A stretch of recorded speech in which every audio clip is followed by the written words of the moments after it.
आज हम बात करेंगे ब्यूटीफुल बर्ड्स के बारे में। ये एक साधारण चिड़िया है। ये दुनिया की सबसे छोटी चिड़िया है जो उल्टी उड़ सकती है।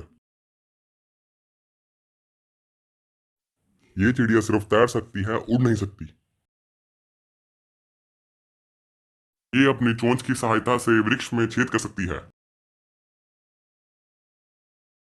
इस अनोखी चिड़िया की चोंच पर नाक लगी हुई है। ये दुनिया की सबसे ऊंची, लंबी और भारी चिड़िया है।